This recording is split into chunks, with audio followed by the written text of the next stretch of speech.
आज हम पढ़ेंगे जड़ के बारे में कि जड़ क्या होती है। जड़ पेड़ का एक महत्वपूर्ण भाग होती है। यह पौधे का सबसे नीचे का भाग होता है जो मिट्टी के अंदर होता है। जड़ें मिट्टी से जल का अवशोषण करती हैं तथा तने के द्वारा जल एवं खनिज को पत्तियों और पौधे के अन्य भागों तक पहुंचाती है। इसका मतलब है कि जड़ मिट्टी से जल लेती हैं और तने के द्वारा पानी को और खनिज पदार्थ को पत्तियों तक और पेड़ के दूसरे भाग तक पहुंचाती है, जिससे कि पेड़ का विकास हो सके और पेड़ बड़ा हो सके। अब हम पढ़ेंगे जड़ के प्रकार।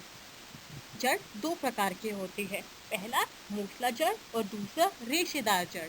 अब हम पढ़ेंगे मूसला जड़ के बारे में। तो आइए जानते हैं कि मूसला जड़ क्या होता है। हम जानेंगे कि मूसला जड़ क्या होती है।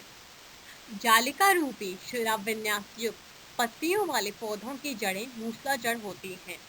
मतलब है कि जिन पत्तों को शिरा विन्यास होता है और जालिका रूपी होती हैं, जाली के प्रकार में होती हैं, उन पत्तियों वाले पौधों की जड़ें को मूसला जड़ कहते हैं। यह मुख्य जड़ होती है। इस मुख्य जड़ के साथ में ही छोटी जड़ होती है जिनको हम पार्श्व जड़ बोलते हैं।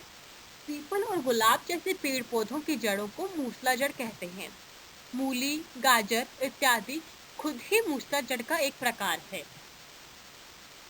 यह मूसला जड़ के चित्र दिखाए गए हैं जिससे कि आपको आसानी से पता चल जाए कि मूसला जड़ किस प्रकार से दिखती है। अब हम जानेंगे कि रेशेदार जड़ क्या होती हैं। रेशेदार जड़ होती है एक गुच्छे में होती है और ये सब समान प्रकार से होती हैं। समांतर शिरा विन्यास युक्त पत्तियों वाले पौधों की जड़ें रेशेदार होती हैं। इसका मतलब है कि जिन पेड़ के पौधों की पत्तियां समांतर होती हैं, इसमें कोई जालिका रूपी नहीं होती है, यह रेशेदार कहलाई जाती हैं। इनमें कोई मुख्य जड़ नहीं होती है और सभी जड़ें समान दिखाई देती हैं। उदाहरणतया घास और गेहूं, इनकी जड़ें रेशेदार होती हैं। यह कुछ चित्र हैं रेशेदार जड़ों के। इसमें बाईं ओर है गेहूं की जड़ और दाईं ओर है घास की जड़। इसमें यह सब गुच्छे में है और सब समान रूप से दिखाई दे रही हैं। तो हम अब एक करेंगे सार छोटा सा कि हमने अभी तक क्या क्या पढ़ा। सबसे पहले हमने पढ़ा कि जड़ क्या होती है। जड़ पौधे का एक सबसे नीचे का भाग होती है जो मिट्टी के अंदर पाई जाती है। फिर हमने पढ़ा दो प्रकार की जड़ें होती हैं, पहला मूसला जड़ और दूसरा रेशेदार जड़।